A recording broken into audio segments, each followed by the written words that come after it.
The first point of connection in Adho Mukha Svanasana is your hands. How do you place your hands on the mat? You have to make sure your fingers are separated and pressing equally into the floor, and try and take your legs a little more backward. So feel very strongly with your hands on the mat. Now tuck your toes. When you tuck your toes, make sure you engage your navel. So you're not letting your stomach loose, you're going to suck your stomach inside as much as you can, making infinite space between your stomach and your thighs. Now you're going to tuck your toes and slowly lift yourself up. When you lift yourself up, your focus is to lift your hips back and up. So lengthening your spine. Now try and keep your heels up and just imagine sending your hips higher up to the sky. At the same time, you're going to suck your stomach inside. So first let your body get used to this position. Now drop your head down completely. Relax your head. Do not bend your elbows, straighten your arms. Now slowly from here, if you're comfortable, just drop your heels slightly down. If your calf is tight, if your hamstring is tight, you cannot actually touch the floor with your heels. But that is okay. You have to try and keep your knees straight and keep sending your hips. That is your first focus. Stay here as long as you can. Breathe deep and long. Now, when you're comfortable, without bending your knees, without dropping your hips, without rounding your back, keeping that position of your spine completely straight, you're going to press your heels into the floor. So this looks like a V-shaped position.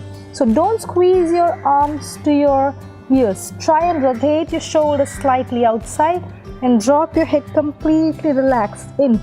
Now suck your navel in, lengthen your spine. And we stay here for 5 breaths. My arms are firmly rooted, my legs are touching the floor, my heel is pressing onto the mat. I'm trying to tighten my quads muscles here. So you're gonna tighten, squeeze your quadriceps in and squeeze your stomach inside, creating a lot of space between your stomach and your thighs. Slowly lift your heels up. Again, send your hips up to the sky and rotate your shoulders out and relax here. Feel your chest open. Breathe in your chest. Draw your navel in. Now slowly, again go back to downward dog. You feel an immense stretch in your calf, immense stretch in your hamstrings, and your whole body starts working. After a few breaths, lift your heels, drop your knee down, point your toes back, push your hips down, and slowly come down to child's pose.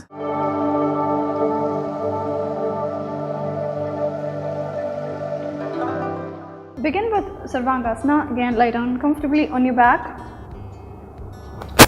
and bring your legs all the way up, just like in Viparita Karni. So inhale, bring both your legs up and slowly bring both your legs up towards the sky.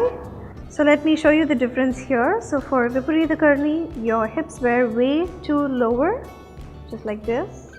So my chin and the chest are apart.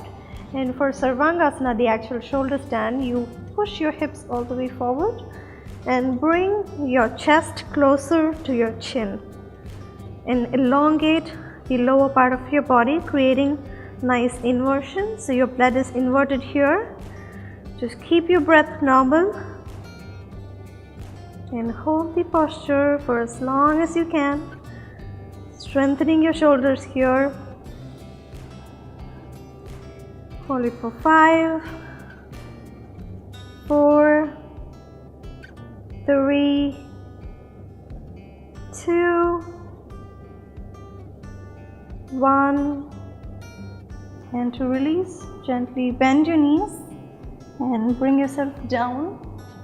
Take it really slow and nice and relax your legs in Shavasana.